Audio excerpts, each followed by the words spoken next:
曾經有一個改變世界嘅理論，就連提出佢嘅愛因斯坦一開始都唔敢相信，唔敢即刻發表出嚟，因為佢喺1905年發表咗狹義相對論之後，先察覺出一個大問題，咁就係牛頓嘅引力理論同佢自己嘅相對論完全係兩回事。而呢一個矛盾困擾咗佢足足10年，寫滿幾千頁草稿紙。咁終於喺1915年，佢都係忍唔住將呢個改變世界嘅答案寫咗落嚟。有人問佢點解咁遲先公開答案，佢話如果我早10年公佈結果，全世界嘅物理學家都會以為我癲咗，因為呢一個理論最恐怖嘅地方唔係數學，而係時間。咁呢個連佢都唔敢咁早公佈嘅，就係今日要用一個視頻同大家徹底講解清楚嘅廣義相對論啦。咁喺之前嘅影片都同大家提及過，廣義相對論最顛覆常識嘅事實就係引力根本唔係一種力。我哋一直以為天體之間有隻無形嘅引力之手拉住彼此，但實際上每一粒有質量嘅嘢都會將自己周圍嘅時空壓變形。所以地球繞住太陽轉，唔係因為太陽拉住地球，而係太陽將周圍嘅時空壓彎咗，令地球一定要沿住呢一個太陽壓彎嘅軌道運行。而1915年愛因斯坦發表嘅呢一個理論，其實全世界只係得3個人睇得明，其中一個睇完之後沉默咗好耐，話我接受唔到呢個世界原來係咁樣運作，因為佢冇辦法一下子面對人類一貫對宇宙嘅舊認知，要俾廣義相對論一拳 KO。但係咁顛覆嘅理論，愛因斯坦到底係點樣諗出嚟嘅呢？故事仲要翻到1907年開始講起。嗰陣時嘅愛因斯坦仲未係咩大教授，佢只係瑞士專利局嘅一個小職員。而有一日下晝，佢俾窗口外面發生嘅事吸引住，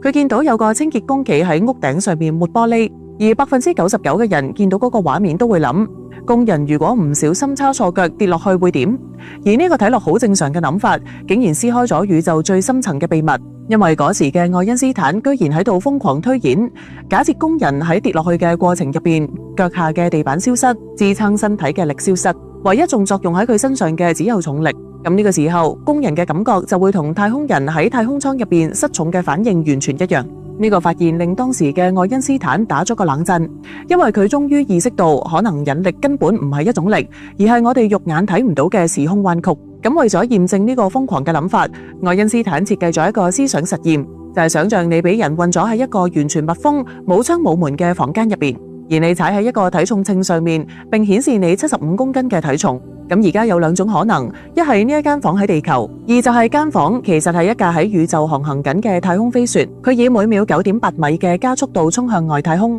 咁所以你喺呢個密封嘅房間根本就冇辦法去分辨自己究竟係喺地球定係喺一部加速緊嘅飛船度，因為加速度所產生嘅效果原來同引力產生嘅效果一模一樣，而呢個就係等效原理，係愛因斯坦打開廣義相對論大門嘅鎖匙。不過更顛覆認知嘅真相仲喺後面，因為愛因斯坦繼續推演發現，假如你喺飛船入邊打開手電筒，光線就會向下彎。咁點解呢？原因係飛船向上加速，地板就會主動迎向光線。原理就好似你企喺向上加速嘅電梯入邊，地板會主動向上頂你嘅鞋底一樣。咁問題嚟啦，點解喺地球上做同一個實驗，光線都係會向下彎曲嘅呢？光明明直線走，點解識得轉彎？當時因為呢一個疑問，愛因斯坦一直處於困惑之中，直到佢突然醒起一個關鍵：地球係圓嘅。咁所以喺一個球面上面，兩點之間最短嘅路徑唔係直線，而係弧線。但照咁樣推論落去，如果光線喺引力場中呈現彎曲，又係咪代表空間其實本身就俾引力扭曲咗呢？但呢個諗法實在太超前啦，超前到連愛因斯坦自己都唔敢去相信。咁點算好呢？最終愛因斯坦揾咗佢嘅大學同學基士文，佢係一位數學天才，啱啱完成咗一篇關於彎曲空間幾何學嘅博士論文。就咁，兩個人關埋自己，日以繼夜研究咗足足3年，直到1915年，終於解出咗嗰條改變人類認知嘅引力場方程。咁所以呢條方程就係廣義相對論嘅心臟，因為佢哋用數學將時空彎曲解釋得清清楚楚。從此人類對宇宙嘅理解再唔係牛頓嗰套啦。但嗰時幾乎全世界嘅科學家都冇一個信佢，甚至有啲名氣嘅仲笑佢哋，話愛因斯坦只不過係一名專利局嘅小文員，佢有乜資格口出狂言去挑戰牛頓300年嘅經典力學？更加搞笑嘅係，仲有人話佢哋嘅理論係邪門歪道，係劣質嘅猶太科學。不過愛因斯坦冇同佢哋駁嘴，畢竟佢自己都好清楚，唯一可以證明呢套理論嘅只得實驗。而而好快呢個機會就出現咗，因為早喺1859年，科學家就發現水星嘅公轉軌道存在偏差。喺水星圍繞太陽轉圈嗰陣，呢條橢圓軌道每轉一圈就會向前移動一啲，所以每100年總共移動咗43角秒。咁其實呢個數字好細，但係牛頓嘅理論就偏偏解釋唔到，因此全世界嘅物理學家都揾唔到答案。但另一邊，愛因斯坦攞起支筆，用佢嘅新理論引力場方程計咗3日3夜。不過當最終結果出嚟嗰陣，就連佢自己都打冷震，因為佢嘅理論精確預測咗水星軌道嘅進動數值，同實際觀測幾乎一模一樣，誤差唔夠1%，即係好似你由廣州塔揸車去北京國貿，成2000幾公里，誤差居然唔夠100米。喺宇宙尺度上，呢個準確度幾乎可以忽略唔計，所以冇水星軌道呢一場勝仗，就冇今日你手機入邊嘅 GPS。不過當然仲係有好多人唔服，話水星嗰次只不過係好彩。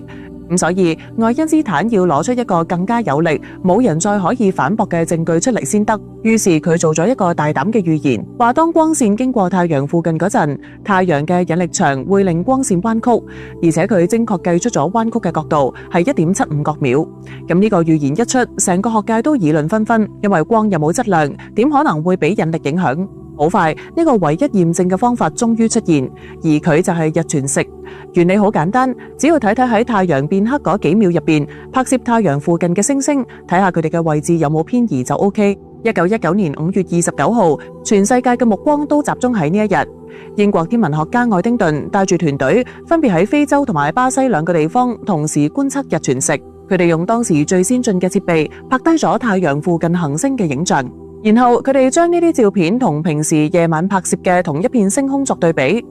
結果發現太陽附近嘅行星位置真係發生咗明顯嘅偏移，同愛因斯坦預測嘅幾乎完全一致。呢啲光線真係俾太陽扭曲咗，而呢個結果亦都意味住空間真係彎曲，引力真係唔係一種力，而係時空嘅扭曲。從此廣義相對論被正式推上咗人類科學嘅神壇。更犀利嘅係，佢唔單止解釋咗空間扭曲，仲解釋埋時間原來一樣會俾引力扭曲。愛因斯坦通過引力方程話俾我哋知，喺重力好強嘅地方附近，時間就會變慢。只不過如果要將呢個效應理解透，我哋就需要攞黑洞嚟作解釋。大家試諗下，如果你企喺黑洞附近1個鐘，然後返到地球，可能已經過咗幾十年，甚至上百年。咁代表住你身邊有壽命限制嘅一切都會離你而去，但你自己卻一啲都冇變。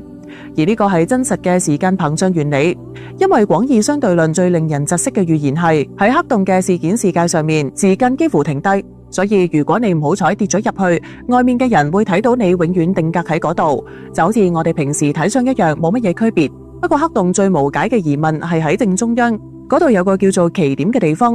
物質被壓縮到我哋根本無法想象。空間同時間都被扭曲到極限，因此所有我哋熟悉嘅物理規則去到嗰度都會全部失效。另外，科學家一直喺度用各種方法檢驗廣義相對論，例如我國嘅慧眼衛星就曾經喺黑洞附近捕捉到一種規律性嘅閃爍，叫做準周期震盪。而呢個發現亦都係人類第一次喺極強嘅引力場入邊捉到廣義相對論嘅現場證據。另外喺2025年9月，事件視界望遠鏡 EHT 團隊發佈咗 M87 星系中心入邊嘅超大質量黑洞最新圖像。科學家發現黑洞周圍嘅光環大小同愛因斯坦發表廣義相對論預測嘅完全一致，誤差幾乎為0。而呢個發現係人類第一次直接用黑洞嘅樣去證明時空彎曲嘅理論。因此，如果連黑洞嘅陰影都同廣義相對論算出嚟嘅一模一樣，奇點嘅真面目可能就會由此揭開。佢意味住人類終於可以回答一個終極問題，就係時間究竟有冇起點？